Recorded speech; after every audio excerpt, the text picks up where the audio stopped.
attend the forum, the 2019 China-Africa Urban Development Forum.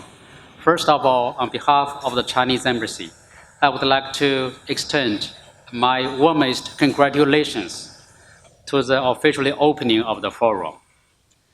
You know, today is the 3rd of October. The 1st of October is the China National Day. This year marks the 70th anniversary of the founding of the People's Republic of China. So everybody in China, together with us, celebrating this important occasion. Over the past 70 years, China and the leadership of the Communist Party of China has witnessed the profound changes and achieved a miracle development unprecedented in history. You know, at the beginning of the founding of New China, our per capita GDP was only $27 at that time then. So we were a very poor country. Now we have become the second largest economy in the world, and the largest manufacturer, the largest trader in goods, the second largest consumer of commodities, the second largest recipient of the foreign direct investment, and the largest holder of the foreign exchange reserves. The Chinese people's life has been greatly improved. More than 800 million Chinese people have shaken out of poverty and moved towards a moderate, prosperous society in all respects. That is all we have been achieved. So China will start from at the very beginning and start from scratches, but we have achieved what we are. And now, if we can talk about the success of economy, a success of a country, I believe China is a model. And now we are talking about the urbanization, and China is also a very successful model. So today we are gathered here. It has a lot of meanings because China, I think we can share a lot of our experiences with you. And if we are talking about urbanization, there's just now I mentioned China is a very successful model. And there is one city in China is also a very successful model. The city knows everybody. The city is Hong Kong. Hong Kong is an excellent model of urbanization and its urban development. You know, Hong Kong is one of the biggest shipping center in the world. It is the financial center in the world, one of the financial centers in the world. The people in Hong Kong enjoy a prosperous life, and it's stable, and the people living there very happily. However, some people, they are not very happy to see the situation. They are trying to destabilizing Hong Kong and destroying Hong Kong. And I believe that most of you are concerned about Hong Kong. In recent 4 months, there have been several large-scale demonstrations and violent accidents making headlines in international media. Some extreme radicals stormed the Legislative Council complex, attacking the liaison office of the Central People's Government in Hong Kong. The Legislative Council complex is a parliament, just like Parliament of Hong Kong. And the Central People's Government Representative Office in Hong Kong is one of the highest offices that represents the central government of China. They are also defacing the Chinese national emblem and the national flag, and assault police officers and brought the Hong Kong airport to a standstill by illegal assembly. Some even shouted the slogans of Hong Kong independence, is posing a severe challenges to law and order in Hong Kong, threatening the safety of life and the property of the Hong Kong people, undermining the prosperity and stability in Hong Kong, and challenging the principled bottom line of one country, two systems. You know, the Hong Kong, this is what happened in Hong Kong. If it's happening in another country, for instance, if it happens in the US, can you imagine if some group of people, if they stormed the parliament and, destroyed the furniture and offices in the parliament, what will happen? What is the reaction of the police of the United Nations, of the US, American police? What will they do? What is their reaction? You know, I believe they will use very violent ways to treat these people. But the Hong Kong police, they are very professional. However, the Western media, what they have reported is not the violence of the protesters. What they only report the one-sided story, the BBC, CNN.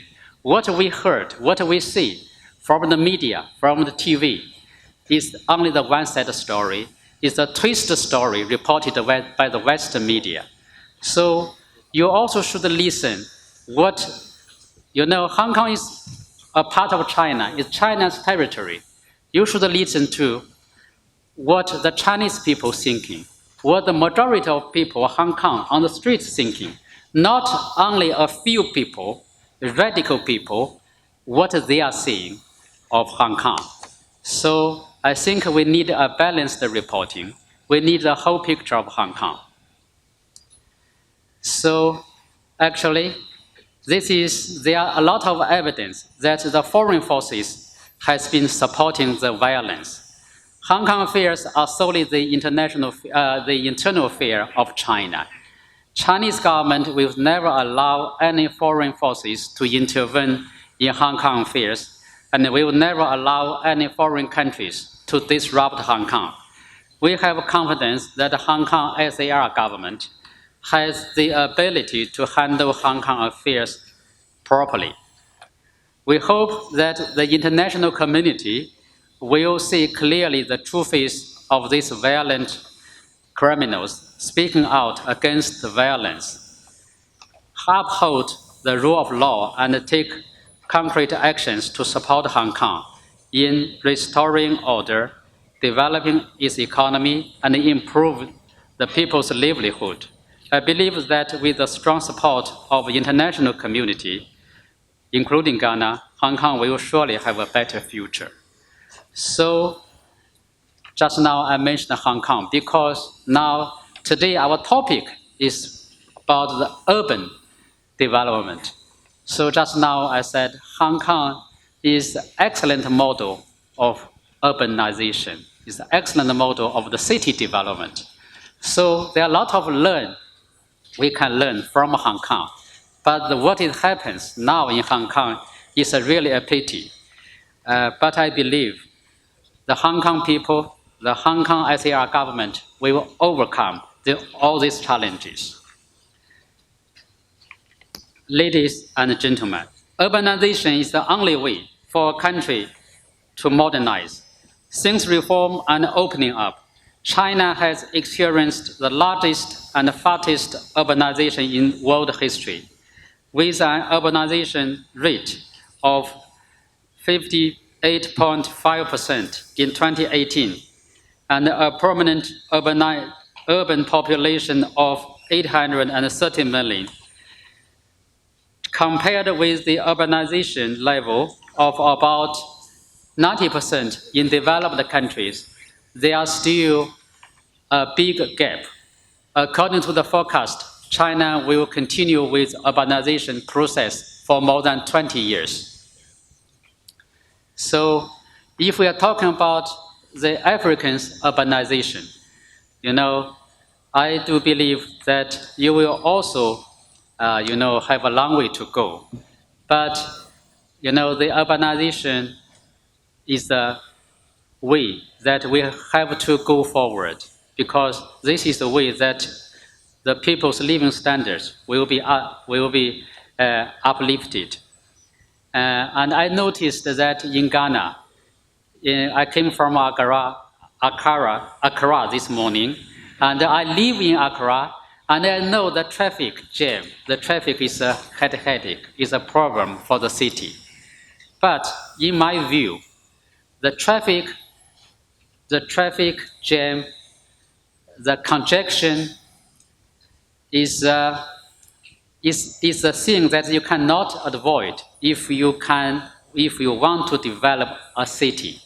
To some extent, that the traffic jam is good for the development of developing countries.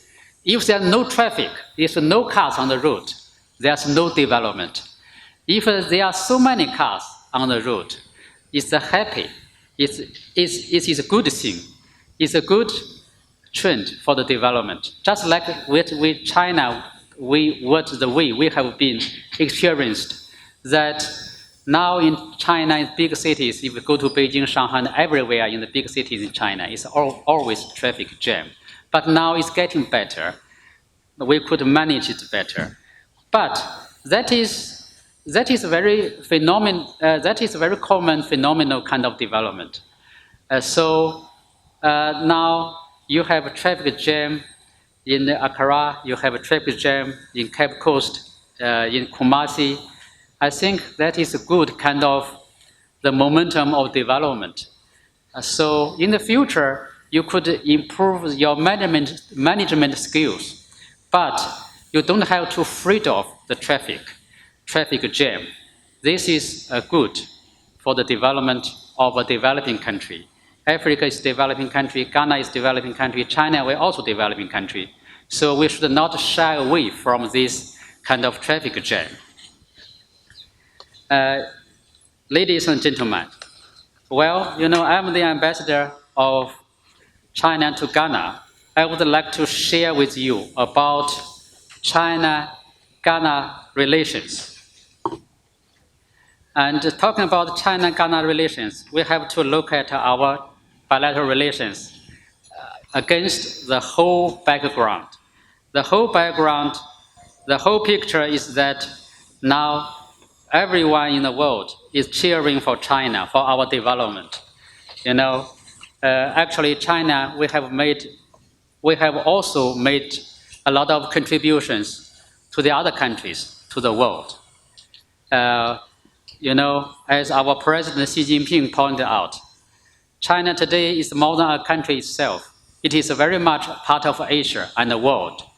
In the time to come, China will open its arms wider to embrace the world and contribute the dynamic achievements of Chinese civilization to a better world in the future. So China, we don't think China will only belong to ourselves. We all belong to the world. We all belong to the Asia. We are also partnering with Africa.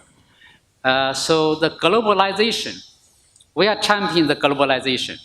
Globalization is good to the development of every country in the world. But there are some countries that they are not in favor of globalization. Some countries now, in the just ended the UN Assembly, they said the globalization does no good to the development of other countries. Maybe they are thinking globalization does no good to their own countries. But can you imagine if there are no globalization, how the other countries in the world could assist the development of Africa? So China, we are always, open to the world. China, we will continue to share our development dividends with the other countries. The Belt and Road Initiative is one of the major international public goods provided by China. The Belt and Road is the belt of hope and the road of mutual benefit. Benefiting from this initiative, Africa is not only the one that it used to be. Many new roads are under construction in African countries with the support of China. Many new railways are connecting different regions in this continent. In addition to the infrastructure, we are also helping Africa to achieving industrialization and transforming from supplier of primary products to the harbor of making industrial goods. I do believe that what we China could do, the African countries could also do. When it comes to Ghana, we have every reason to be proud of Ghana's achievement. According to IMF, Ghana will become the fastest growing economy in the world of this year. This is a remarkable achievement. Not long ago, Ghana was selected to host the Secretariat of the new Africa Continental Free Trade Agreement. So I'm very proud of Ghana. What an impressive progress Ghana has been made. In the meantime, we also are very proud of the China-Ghana relations. In terms of the Ghana-China cooperative projects, there are so many, from just like the Vice Minister of the Central Region mentioned, that we cannot be able to list them out one by one.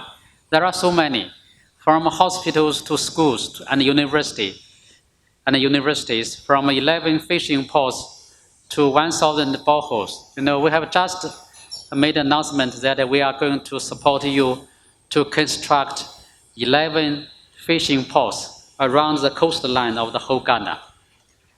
And we have just finished the job of drill 1,050 boreholes across the whole country. And from the various manufacturing factories to major power plants. If we see major power plants that China we're also very proud of, ladies and gentlemen. Ghana is I visited many African countries. Ghana is a very few countries that you don't have a problem of power cut. There are many blackouts in the other African countries. They have several blackouts and power cuts every day in the other African countries. But in Ghana, you don't have. Why? China, we have built 2 major power plants for you. One is in Terma and Soguli power plant. Another one is in the north region. Is a hydropower. It's called Bui Dam. So the two, if we put the 2 power plants together, the capacity, of the total power generated by the 2 power plants counts for 40% total power generated of the whole country. And so that is really a big contribution for your energy sector. So I'm also very proud of this. And I said it's difficult to list them one by one, but I would just want to say now China, we are the biggest trade partner of Ghana. We are the biggest investor to Ghana. And we are the biggest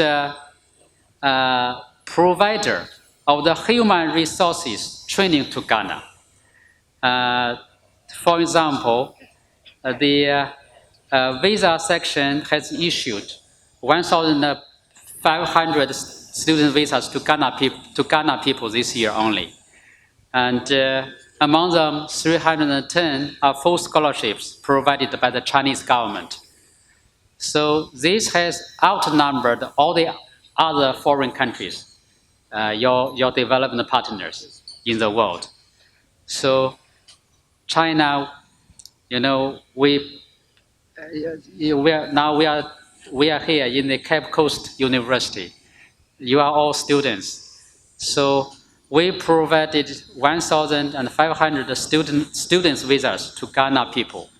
And so everybody sitting here, you will have an opportunity to go to China in the future if you study hard, if you're excellent enough. So, thank you. And Another I would have to mention that China, we are a country that created the most job opportunities to you. We have created about 50,000 job opportunities to local people. In terms of this job creation, I think, and we are also the biggest number one among all the development partners. So I would like to see, to see that China, we will continue our support to you, continue to our support to Ghana, because we are thinking that China, Ghana, we are brothers and sisters, and we always treat you as equal. So China, in the future, you can count on us, and I believe that China we could do, and Ghana we also could do in the future. So now, let's go back to the theme of today. Today's theme is the urban development. Now, the theme of the conference is toward building the resilient cities, opportunities and challenges and innovation, focusing on the future direction of urban development. I feel very forward-looking. This conference has already set up multi-type sessions involving urban climate change, transportation, culture, environment, health, gardens, and other themes. I feel activities are rich and colorful. I believe that after 2 days of communication, you will gain a lot. In conclusion, I would like to reiterate to say that China, we would like to share our experiences with you for the development of a country, for the development of a city. And I wish this forum a complete success. Thank you very much.